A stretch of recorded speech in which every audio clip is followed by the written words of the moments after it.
com vocês. Essencial e acessório. Companheiros, quantos anos nós trilhamos os caminhos espírita? Uns devem estar hoje aqui pela primeira vez. Quem está pela primeira vez, que seja bem-vindo. Outros estão aqui 1 ano, outros 2 anos, outros 50 e até 60. Mas todos nós estamos aqui já há algum tempo buscando algo, não é? Estamos aqui para aprender alguma coisa que nos liberte, que nos traça realmente esse caminho maravilhoso. Em busca do quê? Da perfeição. Esse é o objetivo de todos nós. Buscar a perfeição. Vai ser para hoje, para amanhã, daqui 1 ano, daqui 1000 anos, não se sabe. Depende de cada um. Mas o caminho é o mesmo para todos. O caminho é o mesmo para todos. E por isso nós estamos aqui para conversar com vocês sobre isso.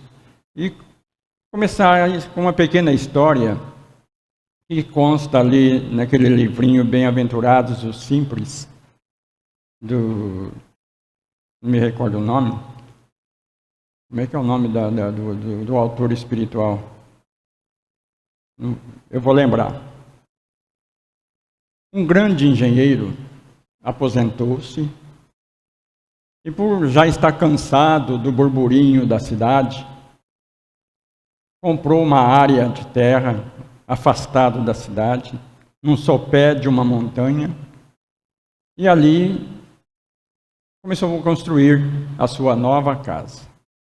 Fez o levantamento, estudou a direção dos ventos, o sol, de que forma bate aqui ou bate ali, traçou todos os elementos necessários para que a sua casa fosse perfeita. Cercou aquele imenso terreno, um alambrado, para impedir a penetração de animais silvestres e aquelas coisas todas. E começou a erguer a construção. Trouxe os melhores pedreiros, os melhores artistas na decoração, e a casa foi subindo. Trouxe os mármores da Itália, os metais das melhores marcas, e a casa foi subindo. Os portais das melhores madeiras que existiam até o momento. E após algum tempo, esse engenheiro habitou a casa com a sua família.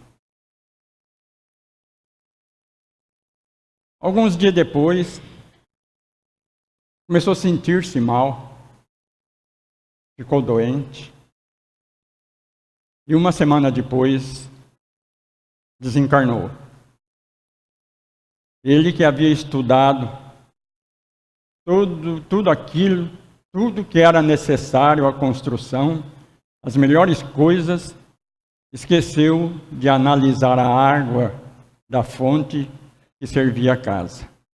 Estava contaminada pelo tifo. Assim somos nós, companheiros. Nos preocupamos muito com as aparências das coisas, com os acessórios. E esquecemos das coisas maiores da nossa vida, daquilo que realmente é essencial para a nossa vida.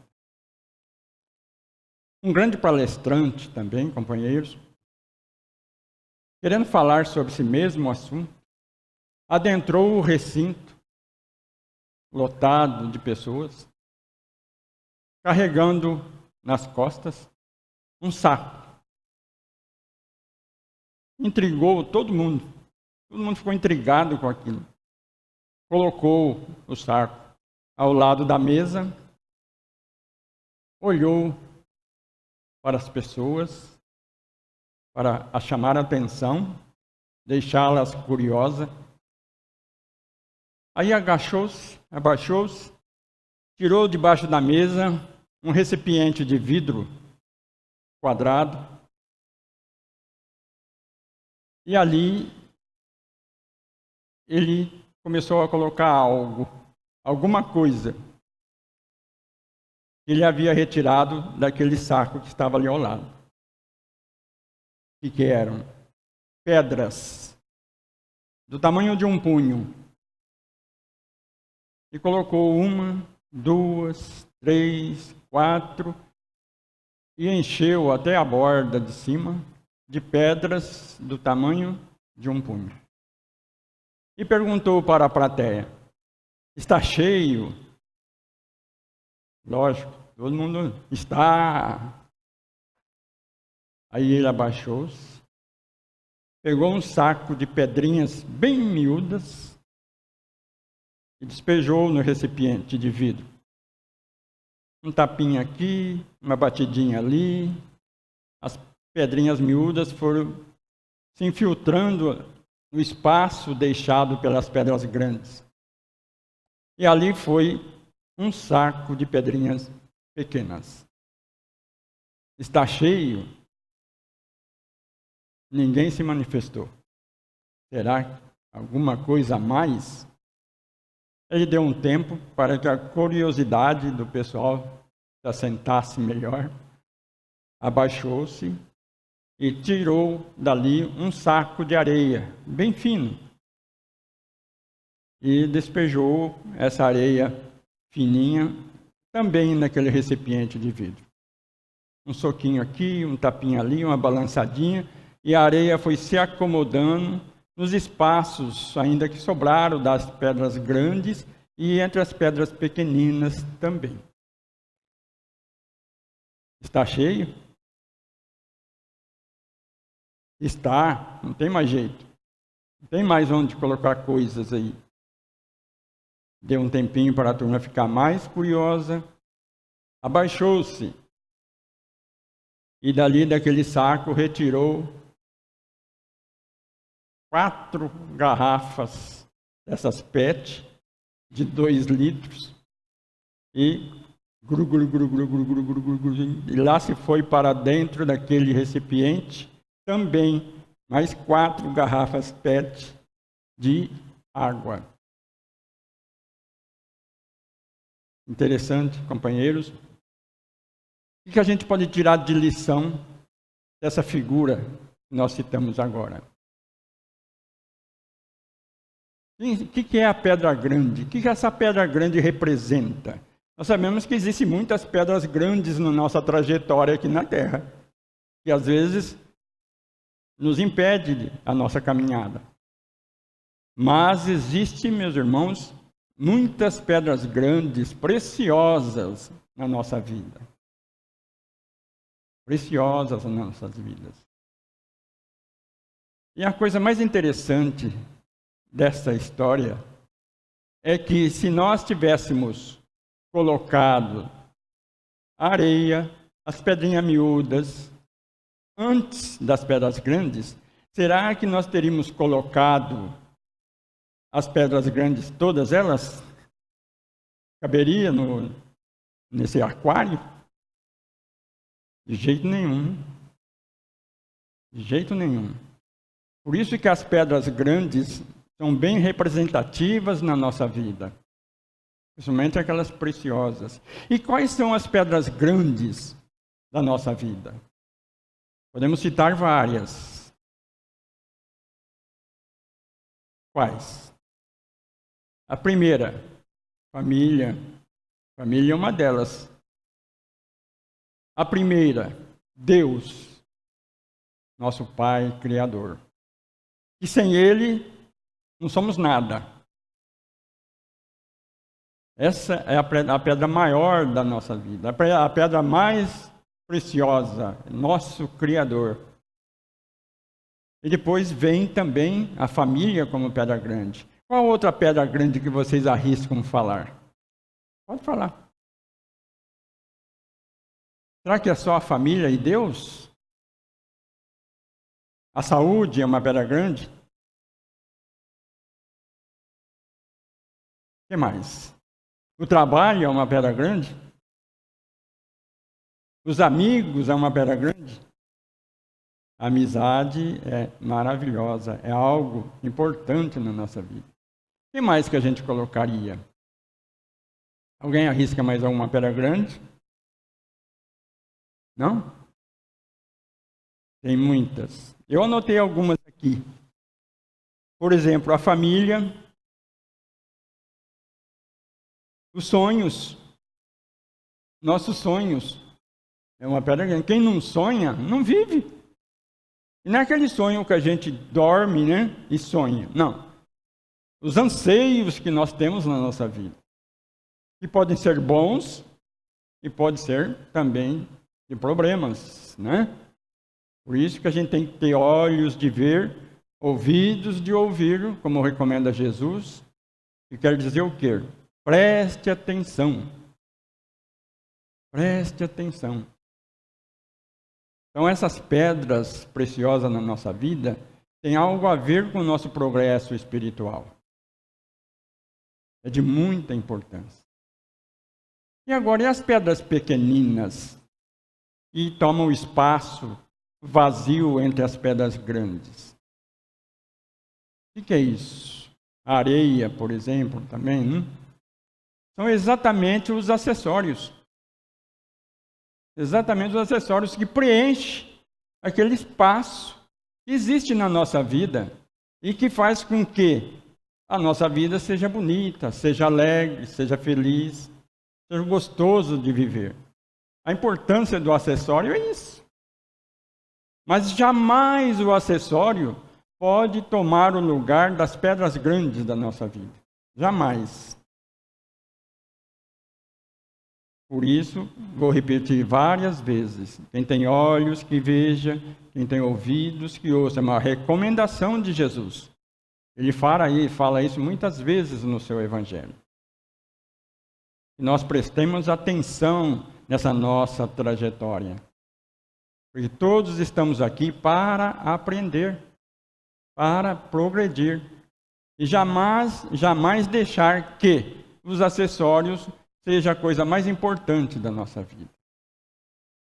Se eu não tenho o dinheiro para comprar aquele carro maravilhoso, que está lá com todos os acessórios da modernidade,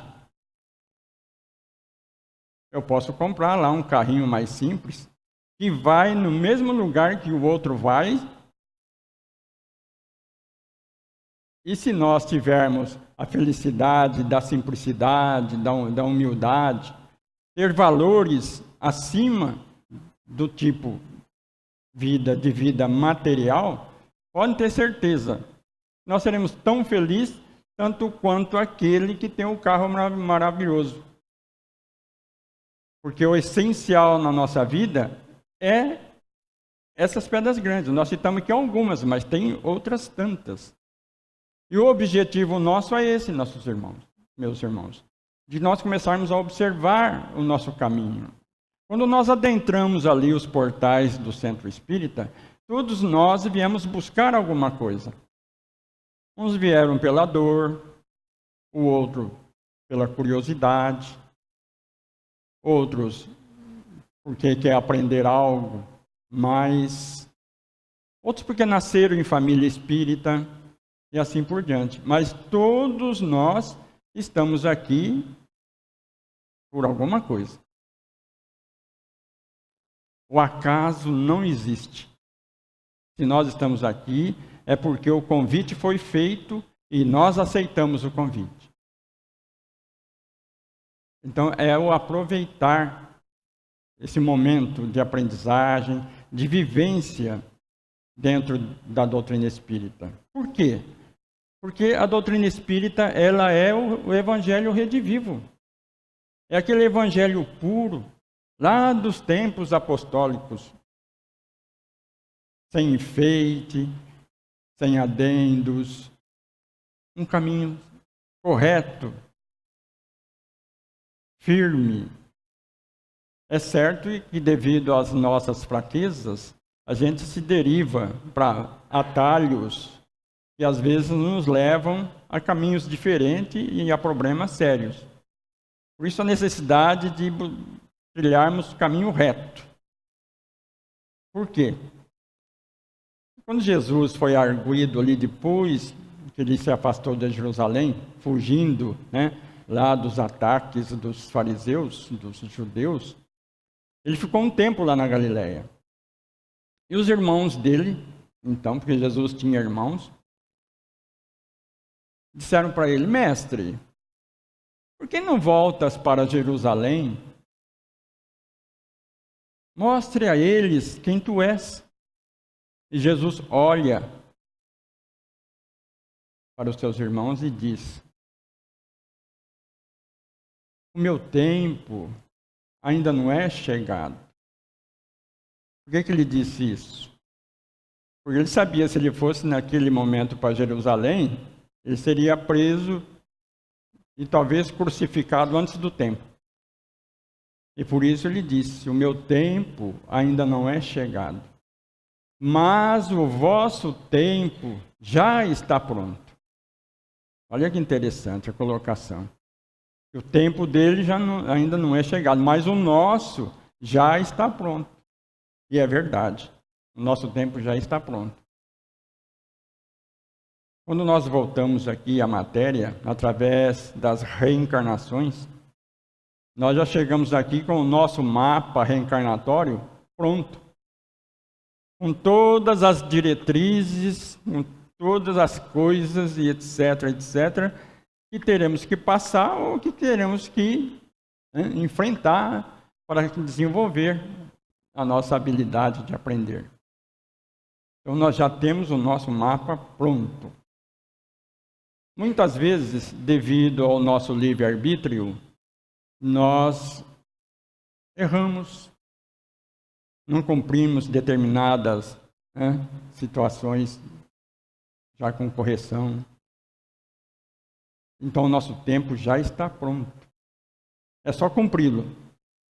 E a doutrina espírita vem a seu tempo em nós para que a gente consiga realmente cumprir essas diretrizes que estão estampadas ali nos registros perispirituais. Por que eu disse perispirituais? Porque esse mapa reencarnatório está justamente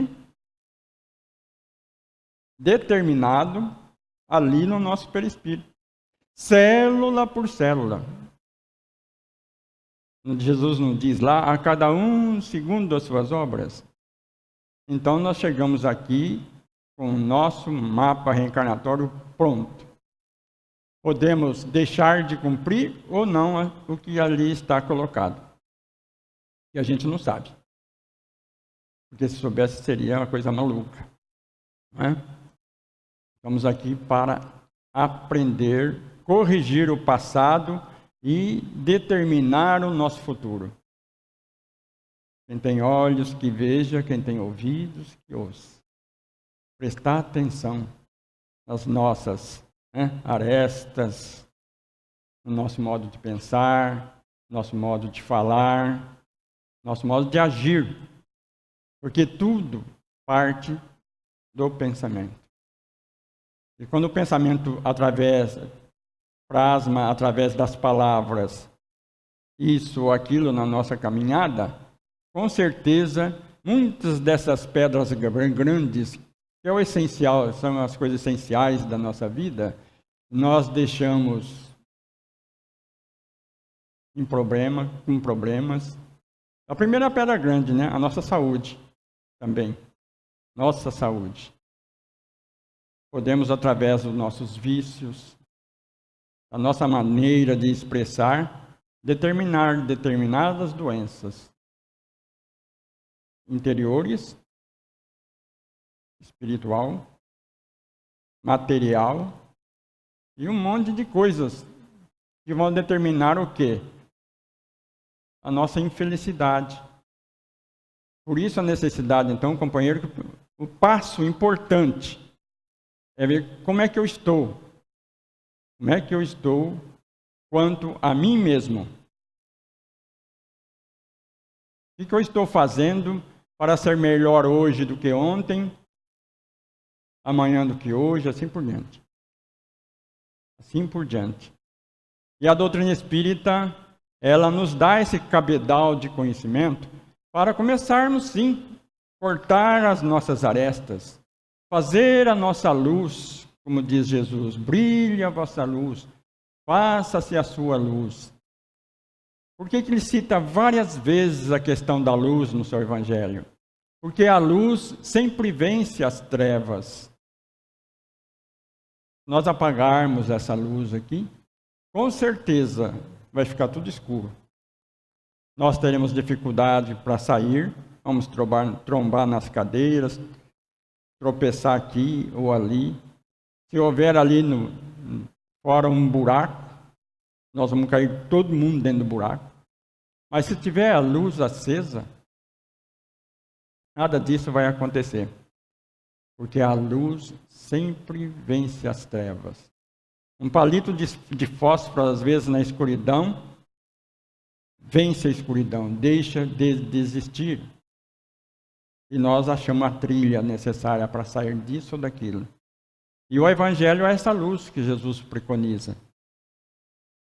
E com ele nós conseguimos fazer a nossa luz. O interessante é que ele diz, brilhe a vossa luz. Isso quer dizer que nós já temos a luz. É só fazê-la brilhar. E de que jeito nós temos que fazê-la brilhar? Exercendo o quê? Aquilo que realmente tem a capacidade de mudar o mundo. É a única coisa que pode mudar o mundo. De hoje para amanhã. O amor. O amor é único, é a verdade. O amor é a verdade. Por quê? Porque Deus é amor, a perfeição suprema. A inteligência suprema, causa primária de todas as coisas. Questão número 1 do Livro dos Espíritos.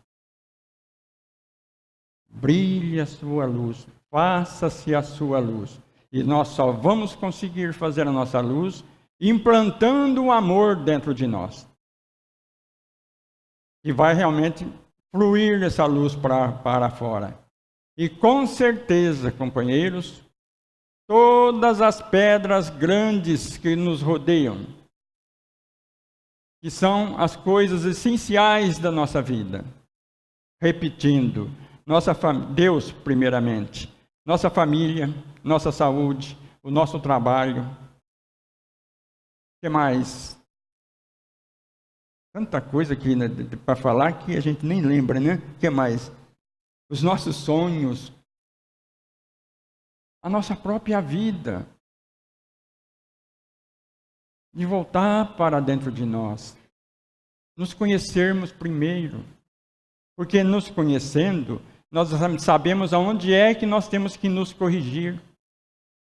É uma coisa que não pode, depois eu faço isso. Não. As intuições espirituais vêm de momentos.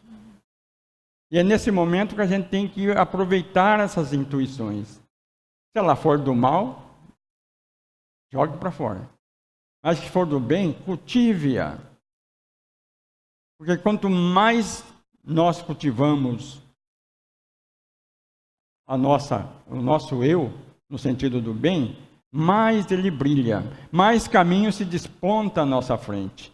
E a doutrina espírita é pródiga em nos dar os ensinamentos para esse trabalho em nós.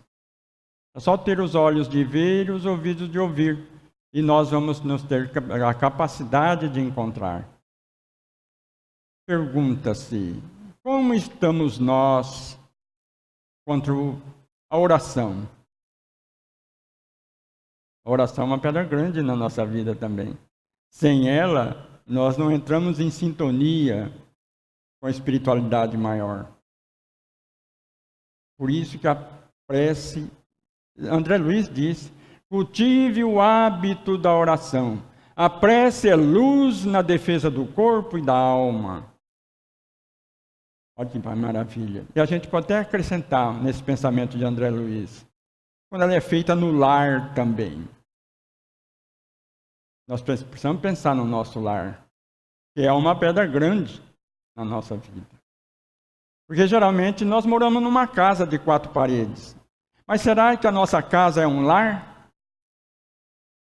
Todas as casas são lares? Tem lares que não é uma casa.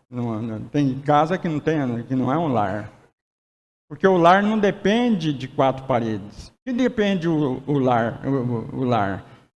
De afeto, de carinho, de responsabilidade, de deveres cumpridos, de amizade, de cumplicidade, de amor. Por isso tudo, qualquer lugar, seja lá debaixo da ponte, seja naquela mansão maravilhosa, onde até as fechaduras são de ouro, seja ali debaixo da marquise ou naquele casebre na beira da estrada, se lá houver esses sentimentos é um lar. E é por isso que, sendo uma das pedras grandes na nossa vida, ele tem que ser cultivado. Para que o amor não fique doentio. O que é que adoece o amor? Esse carinho do casal. Os ciúmes. O veneno. Ah, mas eu amo ele tanto que eu tenho ciúmes dele. É um veneno. O ciúmes apodrece a relação. A falta de respeito, de responsabilidade, o desleixo com isso ou com aquilo. Então é os olhos de ver, os ouvidos de ouvir. E como é que nós estamos quanto ao nosso lar?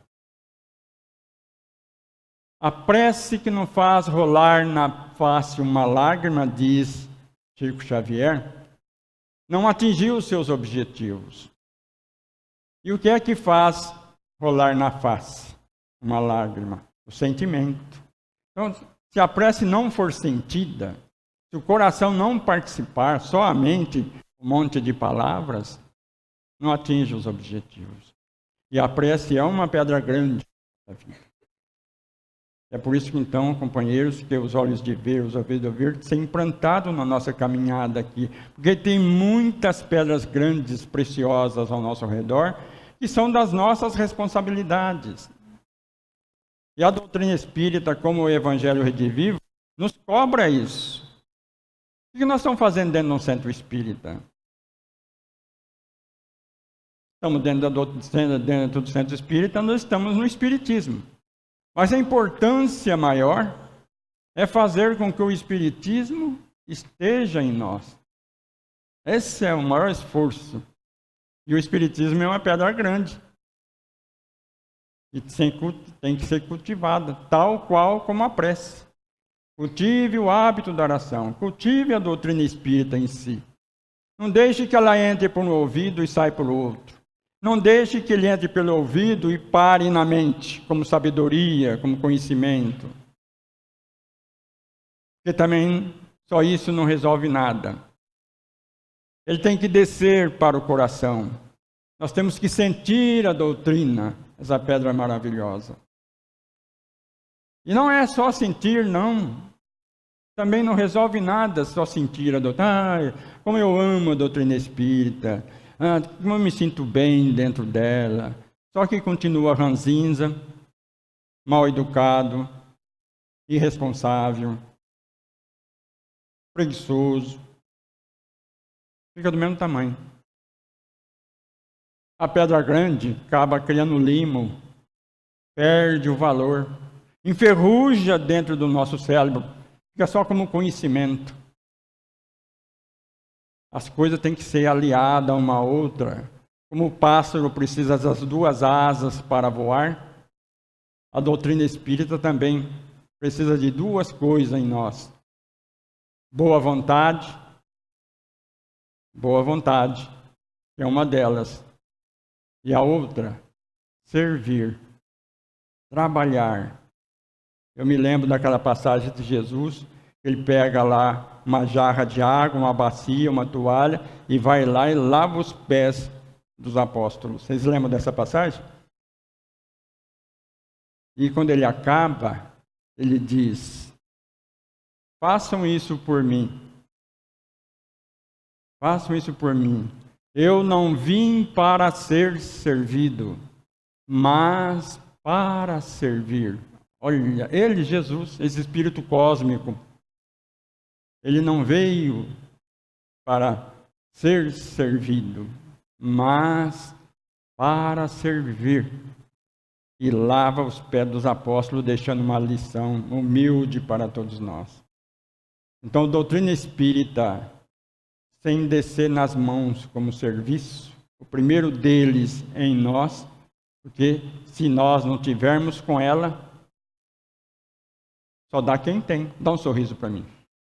Olha lá, ele tem um sorriso para me dar.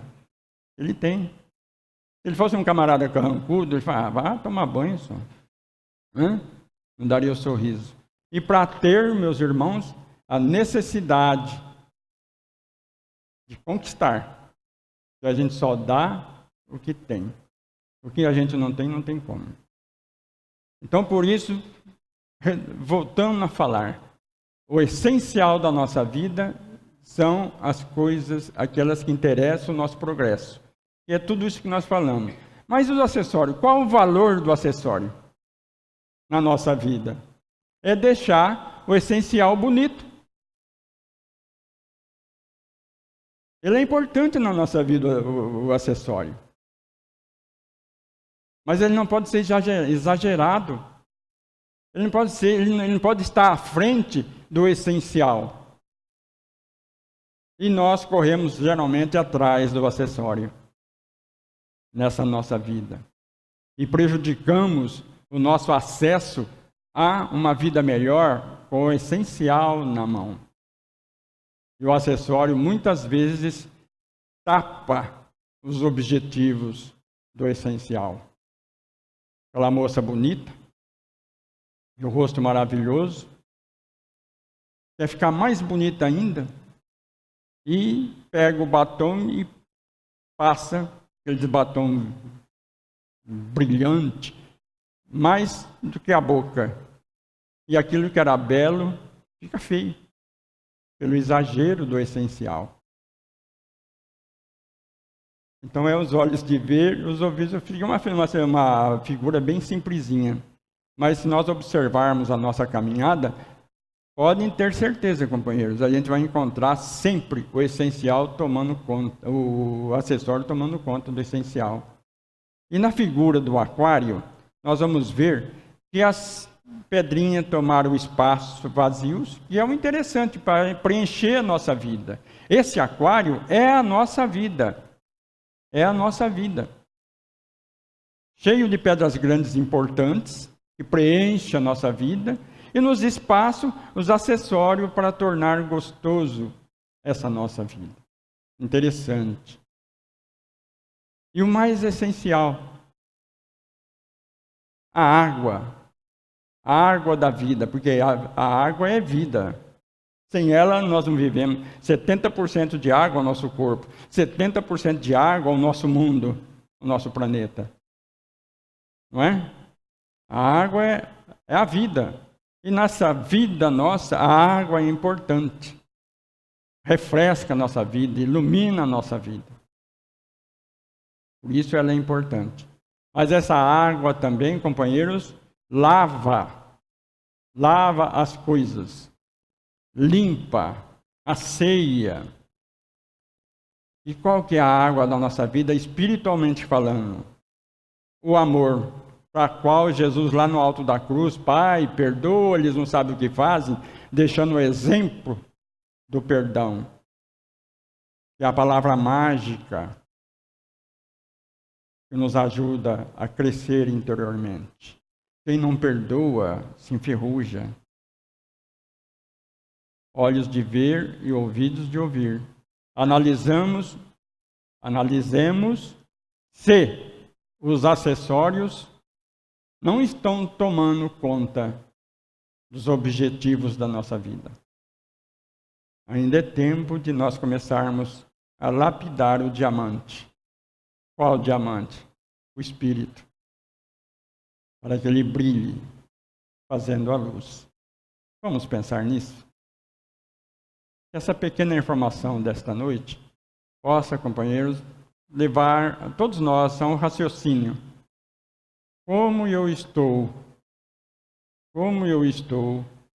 quanto à doutrina espírita em mim? Vamos trocar isso. Como é que nós estamos? Como que eu estou quanto ao Evangelho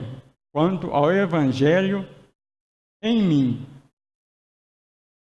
Essa essência maravilhosa do Evangelho. Jesus, o pão da vida, se coloca como o alimento ideal. Basta que nós busquemos ele. Tá bom assim? Muita paz a todos.